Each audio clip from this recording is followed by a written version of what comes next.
బాల్టర్ గవాస్కర్ ట్రోఫీలో భాగంగా ఆస్ట్రేలియాతో జరగబోయే బాక్సింగ్ డే టెస్ట్ కోసం మన టీమిండియా రెడీ అయింది. డిసెంబర్ 26వ తేదీన ఇండియా వర్సెస్ ఆస్ట్రేలియా టీమ్స్ మధ్య 4th టెస్ట్ మ్యాచ్ ఉదయం 5 గంటలకు స్టార్ట్ అవుతుంది. సిరీస్ లోని 3వ మ్యాచ్ అయిన గబ్బా టెస్ట్ డ్రాగా ముగియడంతో రెండు టీమ్స్ కూడా 1-1తో సమానంగా ఉన్నారు. కాబట్టి 5 మ్యాచ్ల టెస్ట్ సిరీస్ లోని 4th మ్యాచ్ అయిన ఈ బాక్సింగ్ డే టెస్ట్ రెండు టీమ్స్ కూడా చాలా ఇంపార్టెంట్. ముఖ్యంగా ఈ మ్యాచ్ సిరీస్ పరంగానే కాకుండా WTC రేసులో కూడా కీలకం కానుంది. ఇక 4వ టెస్ట్ కోసం రెండు టీమ్స్ కూడా కొన్ని చేంజెస్ చేసుకొని వస్తున్నారు. ఆస్ట్రేలియాలో చూసుకుంటే వరుసగా 3 టెస్ట్ మ్యాచ్ల్లో ఇంపాక్ట్ చూపించలేకపోయిన ఓపెనర్ మెక్స్వీనీని టీం నుంచి డ్రాప్ చేసి మరో యంగ్ ప్లేయర్ అయిన శామ్స్ కోన్స్టాస్ ని టీంలోకి సెలెక్ట్ చేశారు. అలాగే star spinner Ravichandran Ashwin retirement ప్రకటించడంతో అతనికి రీప్లేస్మెంట్ గా తనుష్ కోటియార్ ని స్క్వాడ్ లోకి ఎంపిక చేశారు. పిచ్ రిపోర్ట్: ఈ మ్యాచ్ ఐకానిక్ మెల్బోర్న్ క్రికెట్ స్టేడియంలో జరగనుంది. ఈ స్టేడియంలో pitch both batting and bowling కి ఫేవర్ గా ఉంటుంది. ఇనిషియల్ గా పిచ్ నుంచి స్వింగ్ తో పాటు బౌన్స్ కూడా లభిస్తుంది. దీంతో న్యూ బాల్ అప్పుడు ఫాస్ట్ బౌలర్లు చాలా ఎఫెక్టివ్ గా ఉంటారు. కానీ గేమ్ ప్రోగ్రెస్ అయ్యే కొద్దీ బ్యాట్స్మెన్స్ కి రన్ స్కోర్ చేయడం ఈజీ అవుతుంది. స్పిన్నర్లకు మాత్రం దాదాపు హెల్ప్ ఉండదనే చెప్పాలి.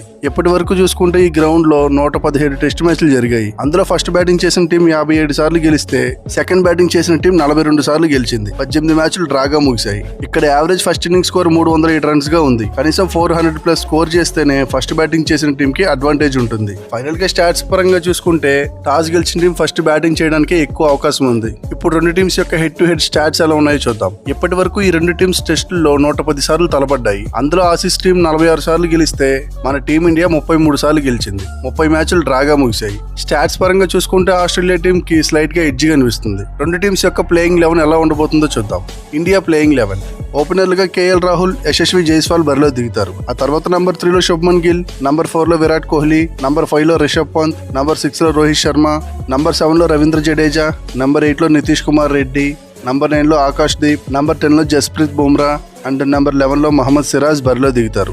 ఆస్ట్రేలియా ప్లేయింగ్ 11: ఓపెనర్లుగా ఉస్మాన్ ఖవాజా, శామ్ కోన్స్టాస్ బరిలో దిగుతారు. ఆ తర్వాత నంబర్ 3లో మార్నస్ లబుషేన్, నంబర్ 4లో స్టీవ్ స్మిత్, నంబర్ 5లో ట్రావిస్ హెడ్, నంబర్ 6లో మిచెల్ మార్ష్, నంబర్ 7లో అలెక్స్ క్యారీ, నంబర్ 8లో ప్యాట్ కమిన్స్, నంబర్ 9లో మిచెల్ స్టార్క్, నంబర్ 10లో నాథన్ లయన్ అండ్ నంబర్ 11లో స్కాట్ బోలాండ్ బరిలో దిగుతారు. రెండు టీమ్స్ యొక్క ప్లస్ అండ్ మైనస్ పాయింట్స్ ఎలా ఉన్నాయో చూద్దాం.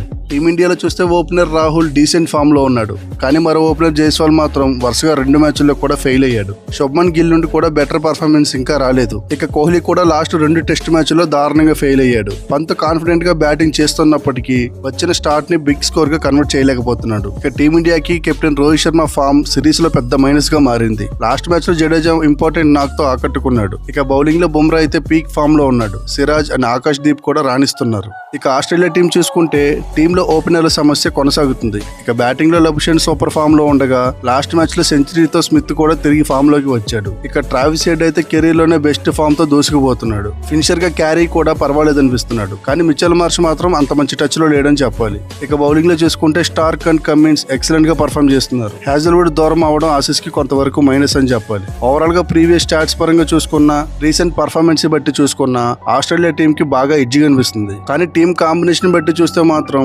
రెండు టీమ్స్ కూడా ఈక్వల్ గానే కనిపిస్తున్నాయి.